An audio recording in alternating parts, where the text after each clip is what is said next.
Alright folks, it's turn 21 and two very, very interesting things happened this turn. The first was a battle in Ulm. Ulm sallied out and he actually had more than I had anticipated. For one thing, he had quite a few, this is his army in Ulm and his army from outside Ulm, both came together against me. And two things, first of all, I'm beginning to suspect that wolf herds can capture wolves even when they're under siege, which is not true of most summon ally actions, but these guys, like, he has a lot of wolves, like more wolves than I thought he had left, so I'm not sure where they all came from. Secondly, he does have quite a few rangers, and rangers are really, really good. They're very accurate, and they do decent damage, and on top of that he has his mercenary crossbows still, a couple summons, and a whole bunch of random chaff infantry, including a bunch of Burgmeister guard from I think from another mercenary group, possibly? I'm not sure. In any case, on my side, he outnumbers me very significantly, is my point. He's got like 400 units over here, about 100 of them wolves, to my 200 and some odd. I've got my troops all stacked up in a blob. The blob, I think, turned out to be a poor decision, but basically, we started trading crossbow bolts. The wolves basically sucked up my initial combat power, while his crossbows got free shots at me. And then my archers started to rout, and when my archers routed, because their morale is very, very low, and when my archers routed, they took a whole bunch of my crossbows with them, and that sort of turned the tide. My infantry was being hit by mind burn consistently, but they were actually doing okay with their buffs on, especially. They were hitting very hard, and they had high prot, so they were doing alright, but the crossbow bolts were killing them slowly. And then when my archers routed, the infantry also routed. So you can see, despite being in this losing battle, quite a lot of my slow infantry actually got away, which is unusual. It's just because they're so tough. But in any case, I lost the battle pretty decisively. I took fewer overall casualties, but 2/3 of the enemy casualties were wolves, which they don't care about. And you can see they only have 15 wolves left at this point, but they do also have 15 wolf herds who summon 2 wolves per turn. So every turn they're not under siege, they'll summon another 30 wolves. I killed a black priest, I killed a member of the second tier, I killed 3 wolf herds and a mercenary capitan. Really not worth it. Yeah, this Hoberg champion is a mercenary unit as well. So, the trade wasn't great for me. I killed, their units are almost as cheap as mine are. I lost a lot more units that actually cost money. I also lost my 4 shackled mages. So they lost more money and value in terms of commanders than I did, but not by a huge amount. The good thing, both of my oppressor generals did get away, as did my Phlegran priest. So that's okay. Everybody retreated. More relevantly, it happened. The Burning Mountain has erupted. Thousands have perished in ash and flames, and in the wake of the devastation, the Laestrygonians have awoken and broken free. So Enceladus is loose. Now, unfortunately, and that changed my magic site to the Shattered Volcano, which gives me 1 fire and 1 death instead of 4 fire. So my fire gem income has actually, instead of 3 fire. So my fire gem income has dropped, but my death gem income has gone up. Unfortunately, I got super, super unlucky because the very first turn Enceladus is hit with his Shattered Soul, and it's made him insane, and he's taking one of the bad actions. He's pillaging. So he's doing even more damage to Phlegra, which has just been devastated. That's super bad. Like, this is close to the worst. The only way this could be worse is if the action he was taking was destroying my fort, or my temple, or something, which Shattered Soul units can absolutely do. So this is extremely unlucky. That said, it's only going to delay me by 1 turn. Gem income is now going to become a critical problem, especially Earth Gem income. I have 5 Earth Gems per turn, and I'm going to have to stretch them as far as I can. Also, I have no Astral income. So that is going to be a serious problem. I can't actually afford to forge an amulet here. I have to forge a shroud, because I have to have the shrouds. The shrouds are vital. And so for magic resistance purposes, I'm going to have to use lead shields. I'm also forging crowns of lead, so here's the thing. I have to forge crowns of lead. I also have to forge lead shields. I'm going to run out of gems pretty quickly. I need more earth gems. It is vital to have more earth gems. And I've site searched most places that I own in Earth, so I need more territory to get more Earth Gems from. Because as it is now, I can only afford to forge, like... I can almost afford to forge 2 basic items a turn, but lead shields cost 10 earth gems, and crowns cost 5. So what I'm going to have to do is I'm going to have to go with the lead shields, basically. So you stop that. You forge a lead shield, because it gives you +4, so it's more bang for your buck in terms of gems spent. And then we'll just kind of have to see where things develop. So I'm forging a Sword of Swiftness. I'm also forging a Frostbrand up here, so I'm well ahead on weapons. I'm forging a Shroud. I'm forging a Storm Spool. I also have another Storm Spool in storage. I'm just kind of getting ahead of the curve.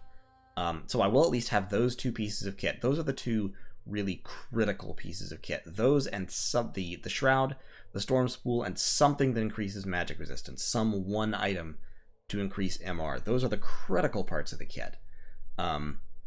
Everything else, more or less dispensable. But as long as I'm up to magic resistance 22 and then can cast Iron Will to push it up to 26, I'll be relatively safe, except against very, very powerful dedicated counters. So that's what I'm going to have to kind of be leaning on. So like I said, Enceladus is pillaging this turn. He's just going to do that. He's going to do some damage, kill some population, cause yet more unrest. And, of course, I am starting to recruit Laestrygonian Tyrants, which I will strive hard to never have to stop doing. That does mean that I've killed a lot of recruitment in a lot of places, because I just don't have the money. The Laestrygonians are so expensive. He is consuming my cash at the moment. I can't even actually recruit a mage over here. But that's going to have to be okay. That will be alright, because I probably won't recruit Laestrygonians constantly, to be fully honest, because you don't need that many super combatants. It's turn 21. If I pump them out at 2 per turn, I could have 6 or 8 wandering around by turn like 35, which is more than necessary. So I've got Enceladus. I'm going to recruit 2 or 3 more, and then I'll probably take a break and recruit a couple more Oppressor Archons for the Astral, because I'll need the Astral. And we'll see where we go from there. I've got Amrynceus moving into... Amrynceus is actually going to move down there to site search. The Gigantest is also... The Gigantest is also site searching, just because I need those nature sites so desperately. I've only found 1. I need more than 1. He also needs to move in here and forge a Thistle Mace, and once he forges a Thistle Mace, I can give that Thistle Mace to one of these ladies, because I haven't randomed any Nature 2s. I would love it if the next one that came out was a Nature 2, but it's only a 6.5% chance. So if that happened, I'd be overjoyed, but I don't anticipate that it's going to happen. I am still recruiting scouts. Where's my other province where I was recruiting scouts? There was another one. It was over here, wasn't it? And then I built a fort on it. Okay, that's fine. But there was yet another, yeah, this province I was recruiting scouts in. I'm going to stop recruiting scouts in this province. That scout, yes, keep scouting. Never stop scouting. So we're going to keep moving scouts around. You can go up there. Erytheia owns this land, apparently. So Pangaea is actually a little bit more squeezed than I thought, although Pangaea does have land up here. And there is Midgard. And that is Man. So Man is large. Man is large, because that's Man's capital. And that's 1, 2, 3, 4, 5, 6 steps. 5 or 6 steps from Man's capital. So he has to have, I mean, he's got 1, 2, 3, 4, 5, 6, 7, 8, 9, 10, 11, 12 provinces that I see. He's got to have at least 1, 2, 3, 4. He's got to have at least 17 or 18. Man is big. Honestly, Man is bigger and scarier than Pangaea. And certainly than Ulm. Ulm has beaten me off, but he can't stop me. Especially not when I have Laestrygonians active. Ulm does not have a way to prevent Enceladus from killing him, because Ulm's countermeasures to super combatants are all blood magic based, and he doesn't have blood magic yet. I've got the overcharged effect, which is great, because it stuns people who attack me from the Storm Spool. I've got shock resistance, fire resistance, and poison resistance. Enceladus does not have cold resistance, unfortunately, but we can get him a little bit of cold resistance by giving him a Frostbrand, or more cold resistance by forging Ice Mist Scimitars with our Oppressor Archons, who have the air-water crosspath necessary. And I don't have to worry about Frozen Heart just yet, so cold damage is not a huge issue. So the question here is, Enceladus, who is also a fire gem generator, so my fire gem income is actually 4 per turn as long as I have Enceladus. The question is whether Enceladus should go underwater directly, or whether Enceladus should move south to attack Ulm. I am inclined to say go underwater, because taking Ulm's capital will be a long-term project that I don't think I have the strength to accomplish just yet. And so I'm going to leave that be. I'm going to pull back. I'm going to kind of talk to Ulm a little bit, see if maybe I can make a truce of some kind while they fight Pangaea. And Enceladus is going to go down here, take these provinces, and then we're going to kick Relay out of the lake with Enceladus and another Laestrygonian. So 2 Laestrygonians. Actually, to be honest, depending on if he's trying to build a fort somewhere, I may want to make a beeline towards that fort and take it out. That does mean that this turn or next turn will be the time to end my non-aggression pact with Relay. If I end it now, so turn 21, turn 22 he'll recover, turn 23 he'll be here, and then turn 24 I can launch an attack. So now would probably be the turn to do that. And we can definitely see that Atlantis is taking over the lake. There is still some Relay over here. So it may be that Atlantis has just kind of agreed to shove them aside and let them have some area over here. I don't know exactly where Erytheia is. Like I said, earlier I said Erytheia must be down here, and I do hold to that. So this is exciting. We're going to actually get to see the Laestrygonians in action very, very soon. In terms of research, I'm about to hit Alteration level 4, which will give me the critical buff Temper Flesh. And shortly afterwards, I will get Iron Will. And then I'll hit Enchantment level 4, which will give me Flaming Arrows. And after that, I'm going to go back to Construction for Construction level 6. And then, once I have Construction level 6, I'm going to book it down Alteration for Phoenix Pyre and Soul Vortex. So after Construction level 6, Alteration time. That will also give me some great combat spells. That said, I don't honestly think I can barely afford to spend gems on combat spells if I'm gearing Laestrygonians. And that is one reason why I'm not going to be recruiting them 24/7, 365, because I just can't afford them. I mean, I can't afford them monetarily, but I also can't afford to, like, have them. And this guy, upkeep cost 512 gold per year. He costs even more than a regular Laestrygonian. Like, a Laestrygonian, okay, so you got 12 months in a year, right? So he's costing you 40 gold per turn for a standard Laestrygonian Tyrant. Enceladus costs you more than that. He costs you, like, a lot. So, like, already, 1/10 of my total upkeep is just Enceladus. And when I make another one, this will bump up to 600 immediately. So, yeah, you can't afford to have too many of these guys going around unless you are winning all the time. Like, winning more than Donald Trump thinks he wins. More than Charlie Sheen thinks he wins. So, we'll see where it goes. But in any case, very, very exciting, very, very interesting. I look forward to it. Like I said, I've got him partially geared. I want to get him... I'm not sure what I want to put in that last slot for him. A Ring of Frost might honestly be the thing, because he's already got regeneration. That would give him the maximum cold resist. Because that would give him at least 15 resistance to all elements, except poison. He only has 10 of poison. But I don't have to worry too much about that.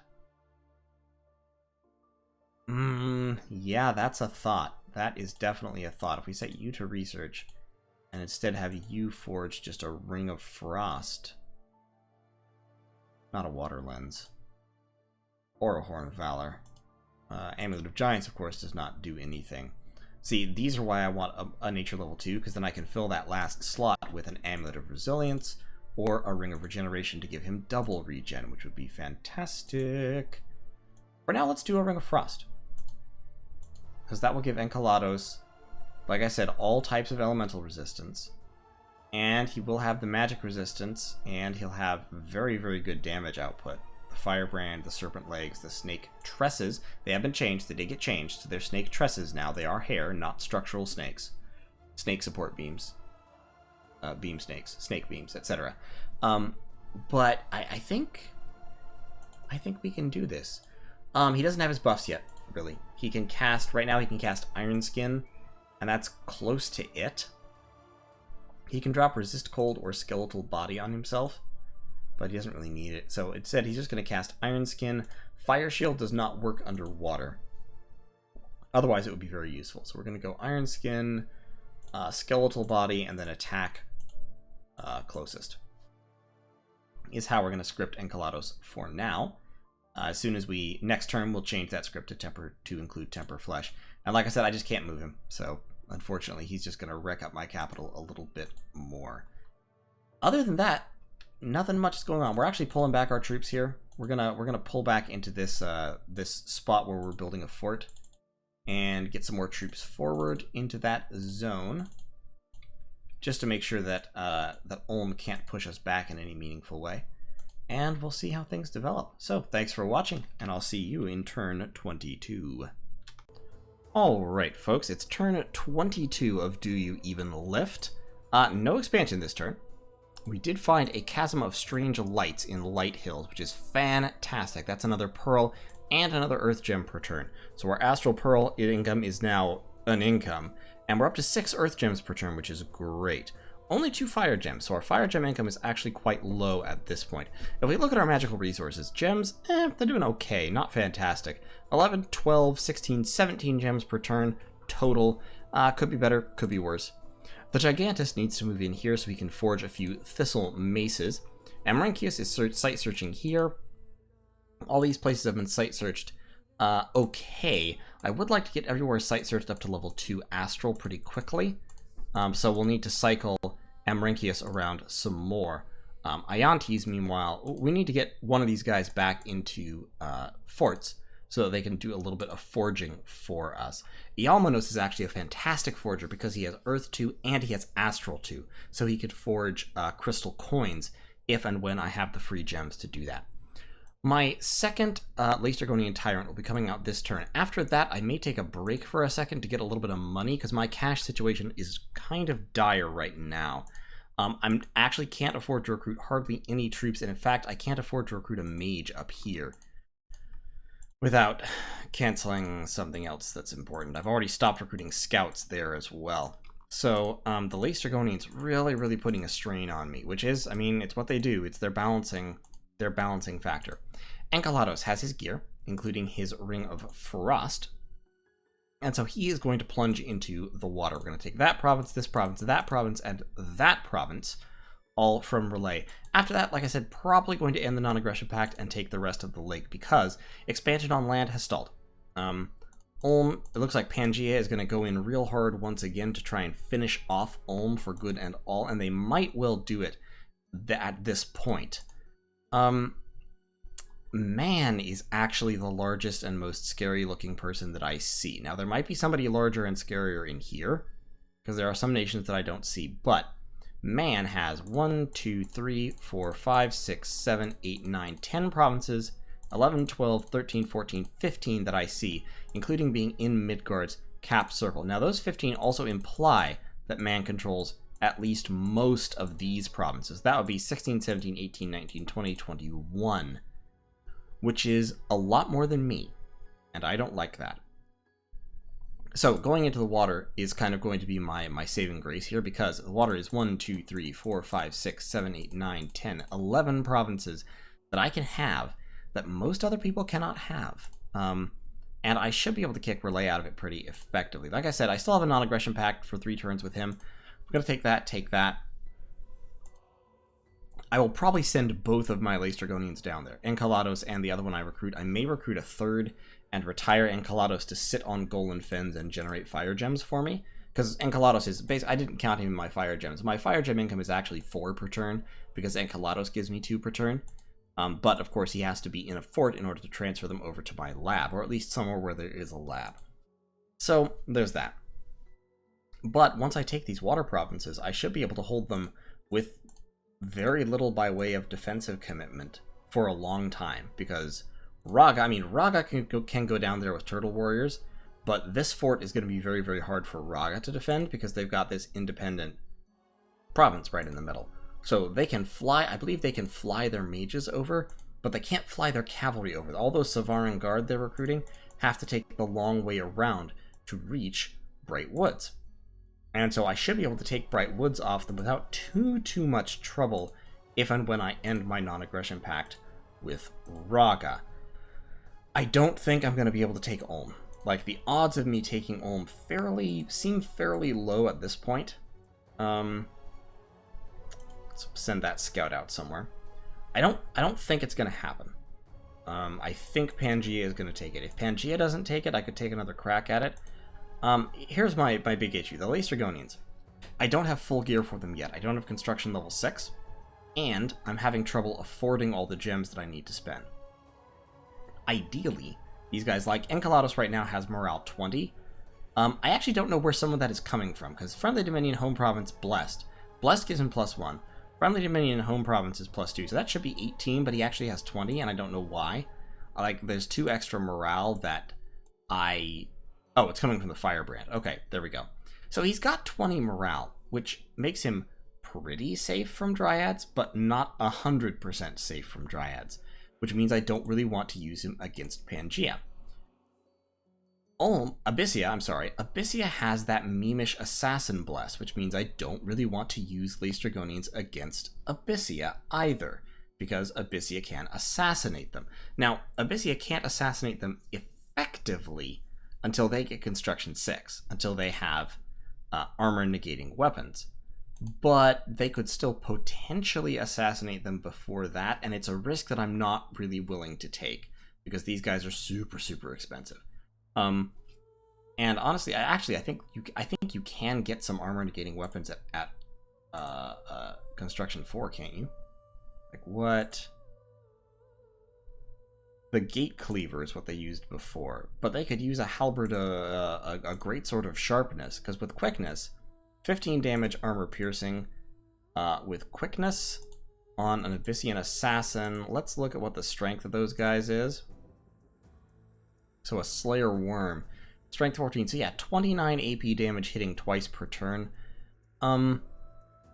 They do a lot of damage. I don't think they would successfully kill a Dragonian Tyrant, but they might do some pretty significant, pretty hefty damage. So it worries me. Like, I'm not convinced that it would be the worst, but it worries me. Forging a Sword of Swiftness up here. I'd like to actually forge another Firebrand, but I don't have construction 6, so I can't forge that yet. I've got a little bit less than 300 research, which is okay for this point in the game, but not great. Not, like, amazing. I would like to have more. And, of course, my troops cannot get across this river very effectively, so to prosecute any war against Abysia, it's just going to be the troops from these forts, and then Dragonians, which is doable, it's manageable, but kind of a pain in the butt. Mouflon Cataphracts might be very useful. Yeah, let's go with Mouflon Cataphracts. Like, yeah, no, let's not. Let's go with a couple of them and a couple of them. We'll keep building up some troops up here because we will have to go into that fight eventually. Also, I might have to send a Dragonian to take out Bogus. That would actually be really handy if I could do that. In any case, and not Enceladus, though. I am not putting Enceladus in dangerous situations, because Enceladus is a gem gen. And that's fantastic, and I like that. And also, he has higher earth magic than anybody else. He can't wear shoes, though, so I can't boost that effectively. So, Enceladus is scripted currently to Iron Skin, Temper Flesh, and Attack Closest. Iron Skin will push his natural prot up by 2 only. It'll only push it up to 20, unfortunately. And then Temper Flesh will, of course, have the damage he takes, and with that, he will be able to fight off these Ictiids probably without much of a problem at all. Like, they'll hit him, but he'll have pretty high prot, and he'll be taking half damage, and he'll be regenerating 10 hit points around, and Ictiids do not hit very hard, so he should be able to just sort of cleave through them, especially because Ictiids also have bad morale, and he has a lot of fear. So he should be able to just kind of wipe them out. If I could have given him a Shield of Gleaming Gold, that would be really useful in this situation, because he doesn't need magic resistance right now, but needs must when the devil drives, as it were. So, Enceladus will take that province, he'll take that province. My second will travel over land here through Erytheia, and plunge into the water here in Alluvia and take that province, and after that I'll kind of have to start making calls about where I want to go after that. Like I said, I'll probably just go ahead and take the whole lake. And then it'll be the question of, do I turn on Ragha or on Abysia? Ragha will try to counter me with air magic primarily. Air elementals, lightning bolts, thunder strike, that kind of thing. And heavy cavalry. Abysia will try to counter Laestrygonians with those assassins. The longer I... Now, so it's an interesting kind of juxtaposition, because the longer I wait to attack Abysia, the more likely they'll have Construction 6. But also the more powerful I will be, because taking all these water provinces should pump my income up pretty hard. And that should be really good.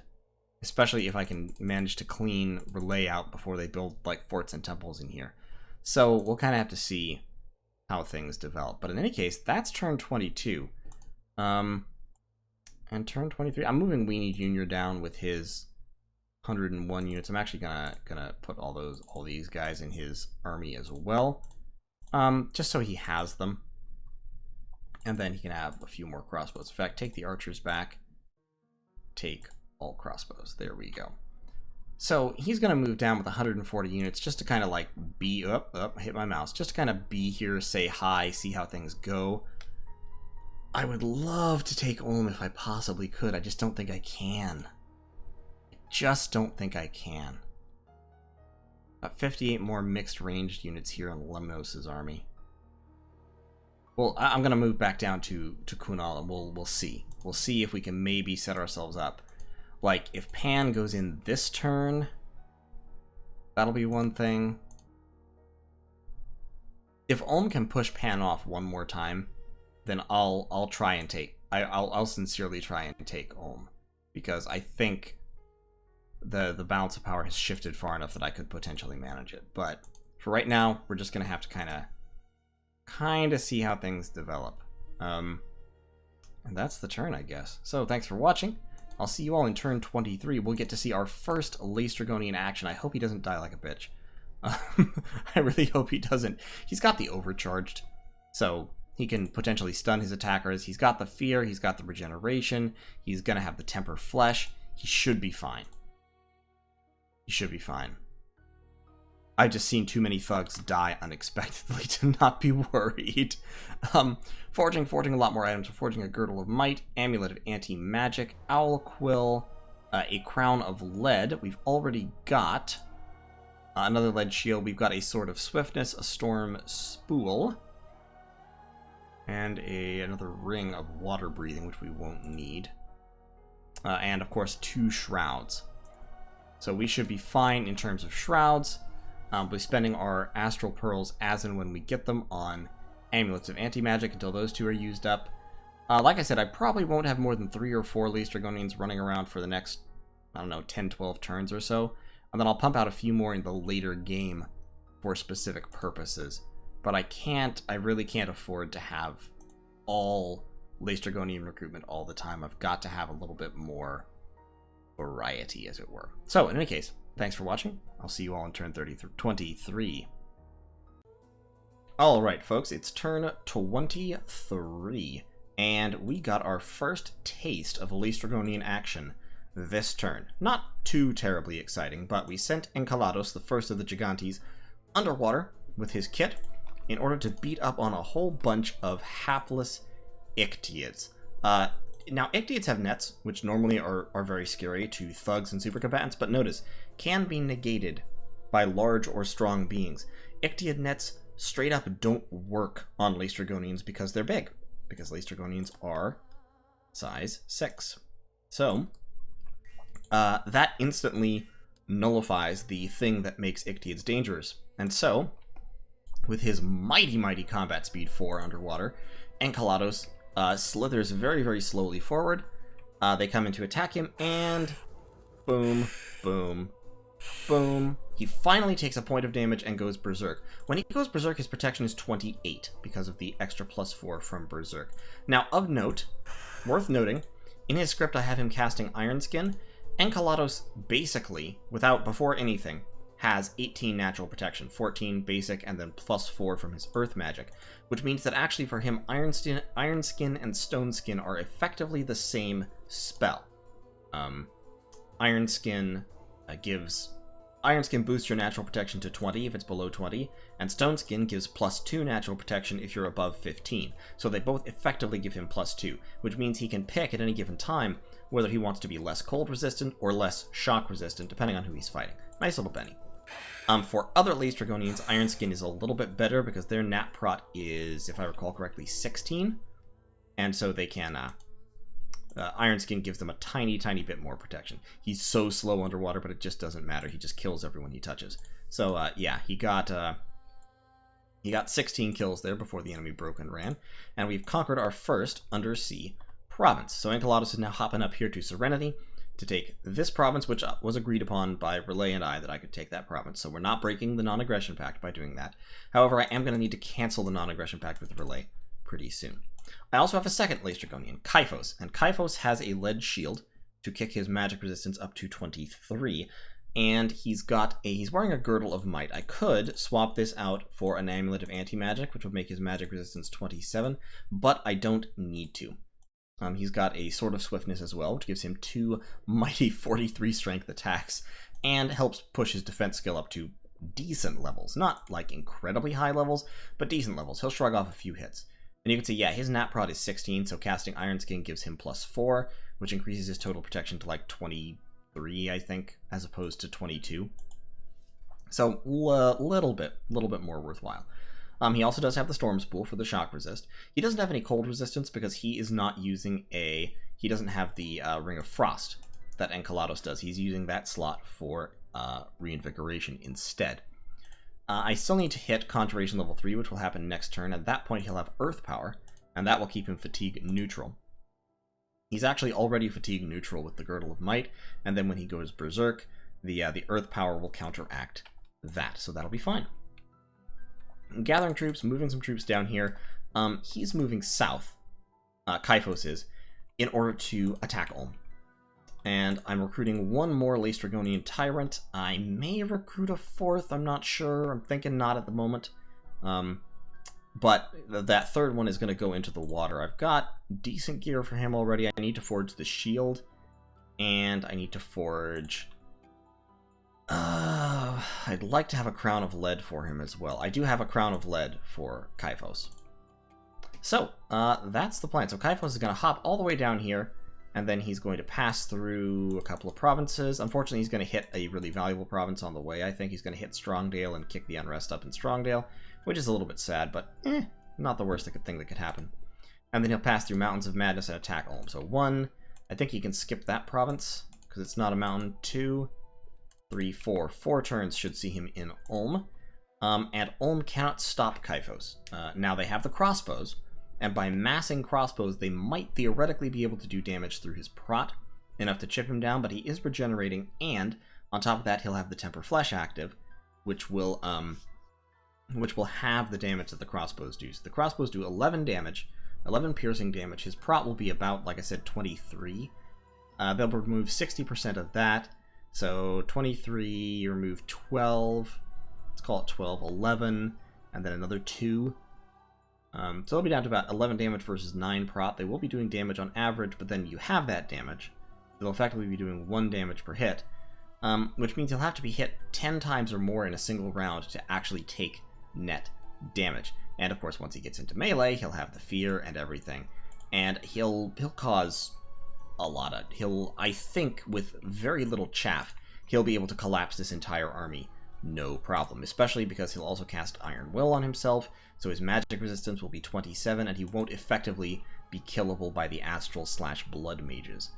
So yeah, I think that'll go fine. Lemnos is just standing here still, and I'm gonna wait. Actually, I think I'm gonna push him back because I don't know if Ulm or Tianxi is gonna attack this province, so we're gonna pull Lemnos out, and that's the plan for now. Now, I had a random event which caused a river of magma, which is really kind of cool because the magma river is a powerful fire site. So my fire income is now effectively 7 per turn. That means that at this point, saving up for Eternal Pyre is definitely on the agenda.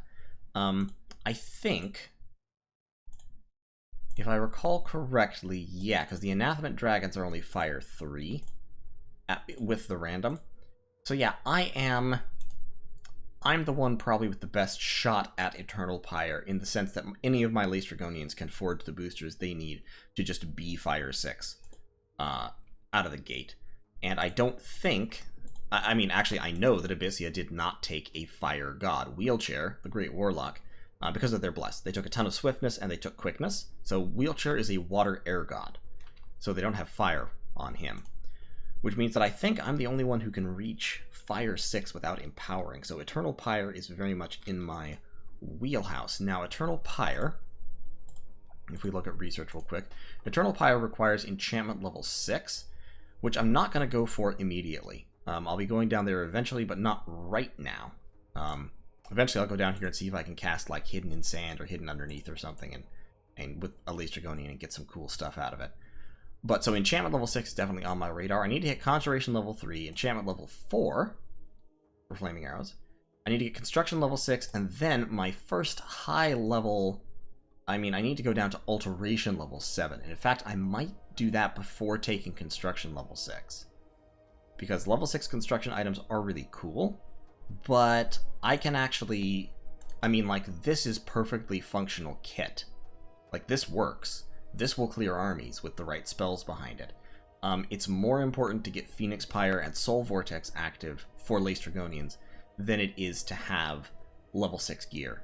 Because they don't wear armor, except for the Shrouds, which I already have. They have to have the Storm Spool against any kind of air magic at all. Level 4 already unlocks the Girdle of Might and the Amulet of Anti-Magic, which are the other options, really, for their side kit. Or more resistance items, if they need more resistance items. The Lead Crown, the Lead Shield, and then most of the weapons that I want are also unlocked. I don't have Firebrands, which are the level 6 weapon that I might want. I also don't have Shadow Brands, or I believe... Yeah, I don't have the... I have Wraith Swords, which are kind of hilarious. They don't really help all that much. There's a Flail, which is Fire Death Crosspath, which is actually pretty neat for these guys. It inflicts weakness when it hits in an AoE, so that's kind of cool. And fire damage like a Firebrand. So there's options, but I don't really need them. Like, Kaifos works fine. Enceladus, his kit is also fine, although he could do with a little bit more magic resistance. But, they're both good, and with their script, Iron Will, I just threw Iron Will onto the end of Enceladus' script. I've also got it... I probably actually should have Iron Skin last, so Temper Flesh, Iron Will, and then Iron Skin for Kaifos. And yeah, I think they'll do very, very much fine. Ragha's still spamming Corpse Constructs. Ragha has expanded some since last I checked, which is to be expected, so my scout is kind of probing a little bit to see where the extent of their army is. And we're scattering out more scouts, you can see, all across the map here. Man is very large, and Midgard has just decided to go AI. So Man is going to be very, very dangerous, because they are going to get Midgard's capital, of course, and that will give them quite a bit of gem income, and their large territory is already going to give them quite a bit of gem income. So definitely need to take the lake just to stay competitive in terms of province numbers, and then I definitely need to kill somebody. Capturing Ulm's capital would be really nice, but I'm not going to count on it because Pangaea may well get it. They had very large armies here last turn. I don't know where those armies have gone. So they might have collapsed them all into this cave. I think that's probably what they did. They're recruiting a bunch of Stymphalian birds, incidentally, and Stymphalian birds are kind of a cool unit. I have no idea how good they are because I haven't really done that test, but they are cool. So yeah, there's going to be another climactic clash at Ulm, and we'll see if Ulm can hold off Pangaea one more time. I'll be impressed. B, it'll be funny. And C, that will give me my shot, because then I can bring in Kaifos and park him there. He has 26th siege strength by himself. He's kind of hilarious. Anyway, I can park him there with my armies and beat down the walls and send him in. And Kaifos, with, like I said, with a little bit of chaff, Kaifos can ruin armies by himself. This is too much chaff, because this much chaff might actually HP route him. Because they've got, that's 770 HP right there. I basically need just enough chaff that Kaifos is more than a quarter of the HP on the field. So less than 300, so about 360 total HP. So like him and 20 infantry or 30 infantry, something like that. Just so that they absorb crossbow bolts while he's buffing, and then he charges in basically alone and ruins the enemy army while berserk. So that's the plan there. I've got a whole lot of indie commanders here that I don't really... I'm just gonna kind of scatter these guys to my other forts so that they can pick up troops and stuff. I've also got a bunch of troops on Sethon who is moving. So yeah, Sethon is moving down. I don't think we have any troops up here. The Gigantist is forging a Thistle Mace to hand to Nora, who is spending a turn researching because she doesn't really have to go anywhere. I could cast... what? I don't have Dark Knowledge yet because I haven't researched Conjuration. So I can't really cast anything super useful. I could construct mannequins, I guess. I can't create a Revenant because I don't have enough death. I could revive a Mound King, but why? I don't think Phlegra gets any National Long Dead, but that would be pretty funny if they did. And there's no point in summoning Sea Dogs or Crocodiles or Wolves or anything. I'd love to get some Blood Slaves, but nobody so far is willing to sell me any Blood Slaves. So, we'll see what happens there. Don't have any money, because the Leastergonians are eating all my cash. We're recruiting a few crossbows down here, and that's about it. Enceladus is going to go up here, like I said. My Kyphos is moving down. My next Leastergonian will also enter the lake, and we'll conquer the lake fairly quickly. And that will be that. So, thanks for watching. I'll see you all in turn 24 as the progress of the giant snake-legged giants continues. I do need to forge that shield that I was talking about. So, Nikator, please forge me a lead shield. Oh, yeah, the reason to go up to level 6 would be that it unlocks the Shield of Gleaming Gold, which could be useful. The Charcoal Shield, I don't need. I can just cast Fire Shield. In fact, I should actually script that, because I think I have that spell, don't I? Don't you have Fire Shield, Kyphos? Yeah, you've got Fire Shield, so yeah, let me script Fire Shield. Fire Shield hard counters like Skelespam and stuff like that, so it's worthwhile. In fact, I'm going to script Fire Shield third and then Iron Skin last, because Iron Skin is the one that I'll miss least. I've already got Prot 21, Iron Skin will only kick it up by about 2 or 3. And having the Temper Flesh, the Iron Will, and the Fire Shield, those are all more important. So, that'll be the script there. I don't have Enceladus scripted to Fire Shield because he's underwater. Wouldn't help him. It doesn't activate underwater. You can't cast it, actually. And so, that is the plan. Sounds good. I'll see you all in turn 24. Wait, one second. I was going to forge that. Yes. Like I said, the better shields are good, because then I can give them the Shield of Gleaming Gold to get the Awe-Fear combo. And combined that with casting Fire Shield, that makes them effectively immune to all kinds of chaff spam. Because the Awe-Fear combination keeps chaff with morale from hitting them a lot, and I'm losing my mind. The Fire Shield makes skeletons immolate themselves as they try to hit them, and so keeps them from building up to critical mass. Basically, it means that you can beat Skelespam by surviving until, and it thins the herd enough that when they start to disintegrate, they will finish disintegrating before the battle is ended. And on top of that, the other thing you can do is you can script them to, instead of attack closest, attack rear.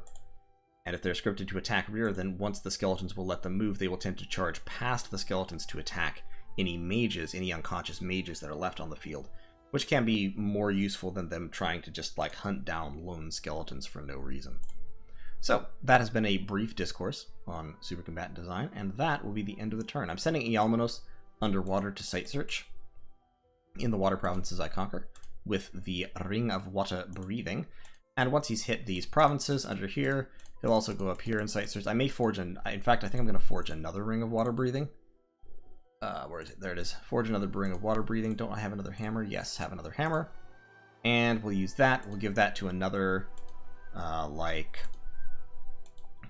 Emrinkius, and we'll send Emrinkius over the river and through the woods to grandmother's house as well. So I'll see y'all in turn 24.